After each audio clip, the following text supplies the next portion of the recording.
Assalamualaikum warahmatullahi wabarakatuh. Shalom, Om Swastiastu, Namo Buddhaya, dan salam kebajikan bagi kita semuanya.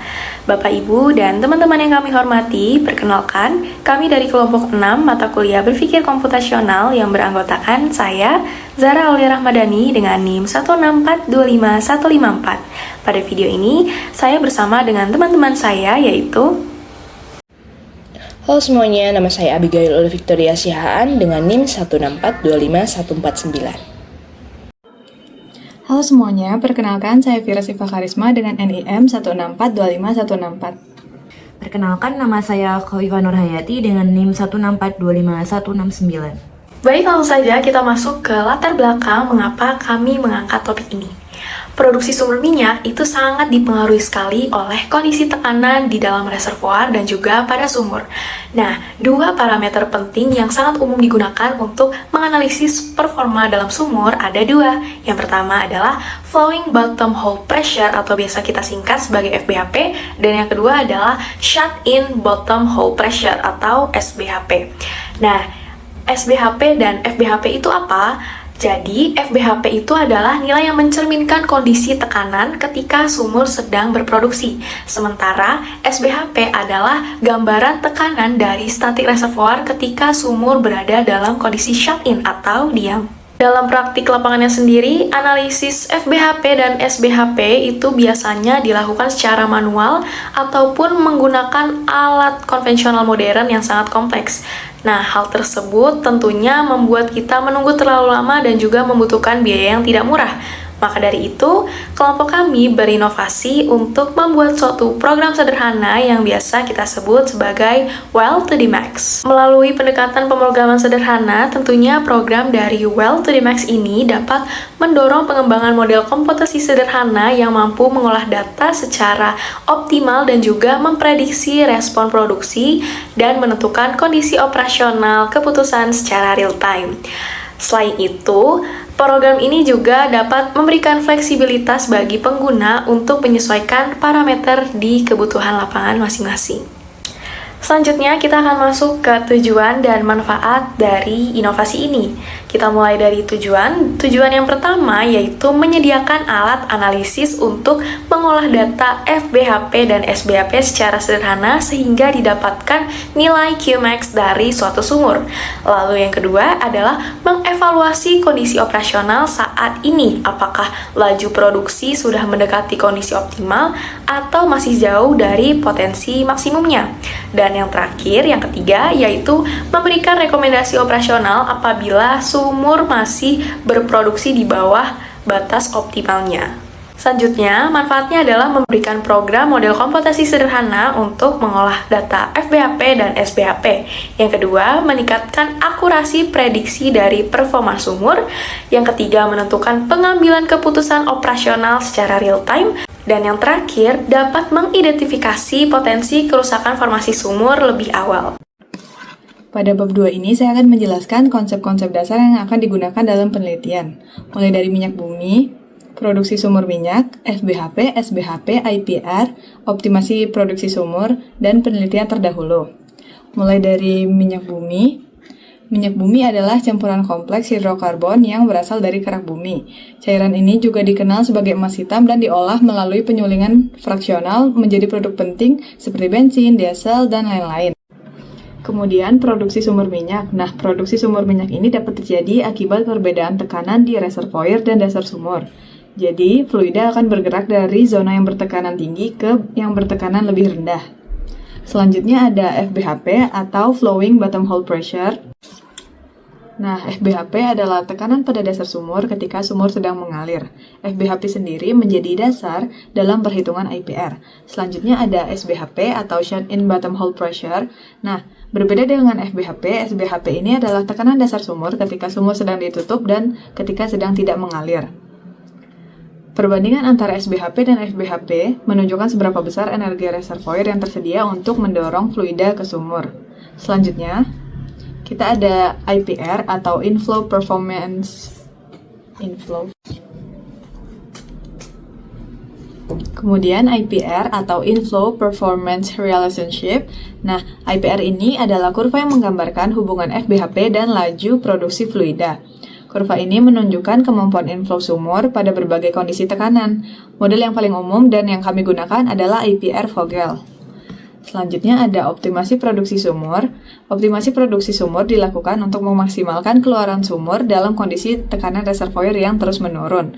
Dapat dilakukan yaitu pengaturan tekanan pada dasar sumur, penggunaan artificial lift, dan pengaturan laju dan tekanan injeksi gas. FBHP, SBHP, dan IPR yang menjadi dasar utama dalam menentukan strategi optimasinya. Nah, optimasi produksi sumur inilah yang menjadi topik utama dalam makalah kami. Yang terakhir adalah penelitian terdahulu. Nah, penelitian sebelumnya banyak membahas mengenai optimasi gas lift, sucker rod pump, serta pemanfaatan model IPR untuk menilai performa sumur. Nah, dari penelitian-penelitian sebelumnya dapat kita ketahui bahwa FBHP dan SBHP itu adalah penting untuk menjadi dasar evaluasi dan optimasi produksi. Konsep-konsep inilah yang akan menjadi dasar dari penelitian pada makalah kali ini. Pada kali ini saya akan menjelaskan mengenai metode penelitian dan perancangan model komputasi well to the max untuk optimasi produksi sumur minyak. Pertama yaitu studi literatur. Penelitian dimulai dengan studi literatur tentang hubungan tekanan dasar, sumur, dan laju produksi. Model Vogel IPR dipilih karena paling akurat menggambarkan hubungan antara PWF dan Q menggunakan data FBHP dan SBHP. Selain itu, literatur juga menunjukkan bahwa untuk menghitung FBHP nyata, kita dapat menggunakan dua pendekatan, yaitu metode separator atau metode tangki, terutama bila data lapangan tidak lengkap. Kemudian yang kedua yaitu tahap perancangan sistem atau computational thinking. Untuk bagian yang pertama yaitu dekomposisi. Masalah kemudian dipecah menjadi 3 bagian utama. Yang pertama yaitu pengumpulan data FBHP, SBHP, dan Q. Kemudian yang kedua yaitu pembuatan model IPR untuk mencari kurva inflow dan Qmax teoritis. Kemudian yang ketiga yaitu menghitung Qmax nyata melalui metode separator atau tangki. Untuk bagian yang kedua yaitu pengenalan pola. Setiap proses memiliki pola yang sama, yaitu input, proses, lalu output. Perhitungan Qmax juga mengikuti pola 9 nilai PWF asumsi. Dari pola inilah kita bisa menentukan titik kerja optimum sumur. Kemudian bagian yang ketiga yaitu abstraksi. Data kemudian dibersihkan dan 9 nilai FBHP asumsi disiapkan untuk menghasilkan kurva IPR lengkap. Yang ketiga yaitu perancangan algoritma. Yang pertama yaitu algoritma sekuensial atau langkah berurutan. Model bekerja secara berurutan dimulai dari 1. Menerima data FBHP, SBHP, dan Q. Yang kedua, melakukan validasi data. Yang ketiga, menghitung Qmax teoritis dengan rumus Vogel. Kemudian yang keempat, menyusun daftar 9 nilai PWF asumsi. Kemudian yang kelima, yaitu menghitung laju produksi untuk setiap nilai PWF. Kemudian yang enam, menentukan Qmax teoritis dan titik optimum. Yang ketujuh, memilih metode separator atau tangki. Yang kedelapan, menghitung FBHP nyata berdasarkan nilai T dan U. Yang kesembilan, menghitung Qmax nyata, dan yang terakhir yaitu menampilkan hasil akhir perhitungan. Kemudian yang kedua yaitu ada algoritma selection atau percabangan. Sistem memiliki percabangan untuk memilih metode. Jika menggunakan separator, maka memakai tekanan separator dan U separator. Jika menggunakan tangki, maka memakai tekanan tangki dan U tangki. Hasil akhirnya juga dikategorikan. Hasil yang pertama yaitu di atas 90% Qmax, berarti dalam kondisi optimal. Kemudian yang kedua yaitu 70 hingga 90% berarti pada kondisi bisa ditingkatkan. Kemudian yang terakhir yaitu di bawah 70% dalam kondisi perlu evaluasi menyeluruh. Kemudian yang ketiga yaitu ada algoritma perulangan. Perulangan dilakukan pada simulasi nilai PWF dari 0 sampai 1600 PSI. Setiap nilai menghasilkan Q. Lalu Q tertinggi dipilih sebagai Qmax. Perulangan inilah yang membentuk kurva IPR secara lengkap. Keempat yaitu penggunaan array dan subprogram. Model ini memanfaatkan array untuk menyimpan data secara terstruktur. Ada 3 array utama. Yang pertama yaitu array FBHP asumsi untuk menghitung Q pada tahap IPR. Kemudian yang kedua terdapat array T dan U untuk metode tangki. Kemudian yang terakhir terdapat array T dan U untuk metode separator. Array memudahkan perulangan pemilihan nilai U berdasarkan T dan mempercepat proses perhitungan. Selain itu, model terdiri dari 6 subprogram. Yang pertama yaitu menghitung Qmax teoritis, kemudian kedua yaitu mensimulasikan kurva IPR, kemudian yang ketiga yaitu memilih nilai U dari tabel, yang keempat menghitung FBHP nyata, yang kelima menghitung Qmax nyata, dan yang terakhir yaitu validasi input. Yang kelima yaitu kerangka pengembangan model. Pengembangan model melalui 7 langkah, yaitu yang pertama, identifikasi masalah optimasi sumur. Yang kedua, pengumpulan data FBHP, SBHP, laju produksi, dan data fasilitas permukaan. Yang ketiga, yaitu menghitung Qmax teoritis dan membuat kurva IPR. Yang keempat, menghitung FBHP nyata dengan metode separator atau tangki. Yang kelima, analisis GAP antara Q aktual, Qmax teoritis, dan Qmax nyata. Yang keenam, yaitu merumuskan rekomendasi optimasi sumur. Dan yang terakhir, yaitu memverifikasi model dengan data manual untuk memastikan akurasi.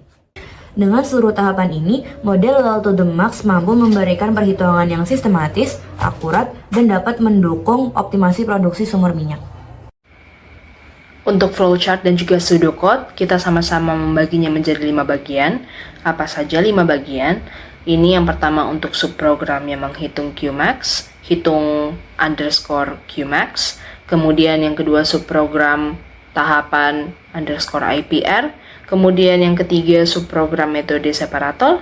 Yang keempat subprogram metode tangki.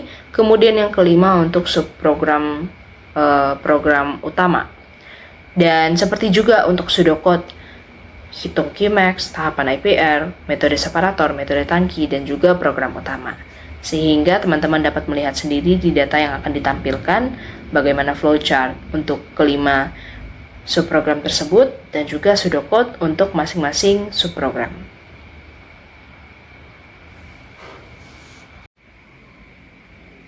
Nah, teman-teman, di sini kita akan mencoba untuk mendemonstrasikan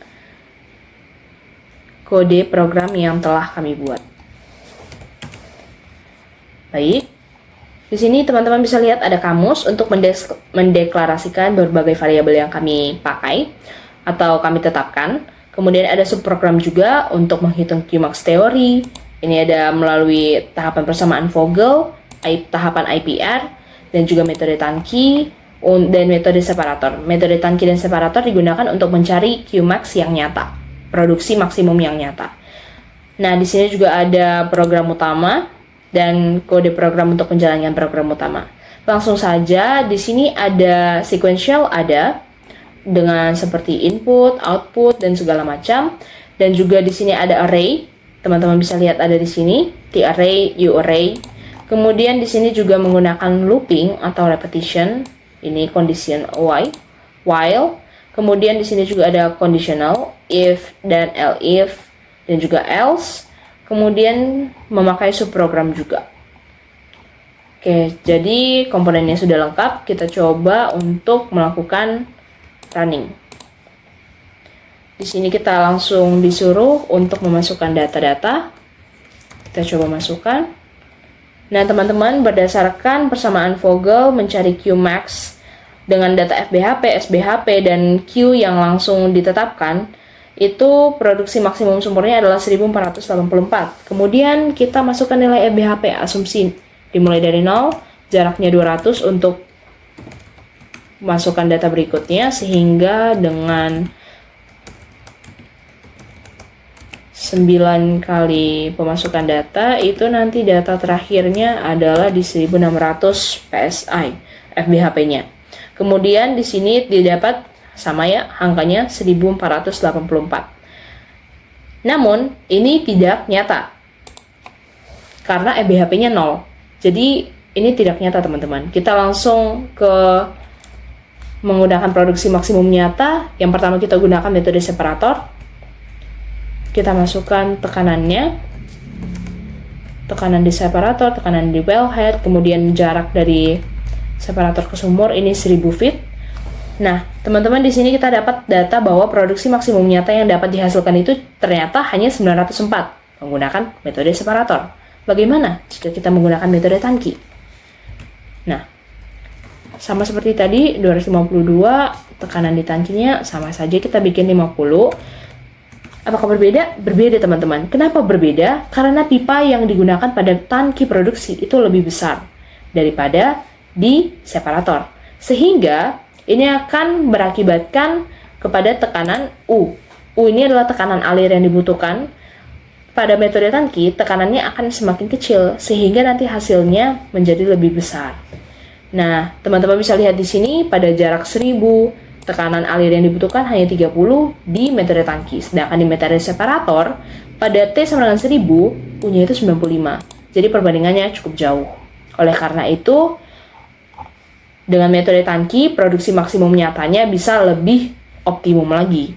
Kemudian karena kita telah mencobanya, kita akan keluar program untuk menyelesaikan program ini. Sekian dari penjelasan dari saya, terima kasih.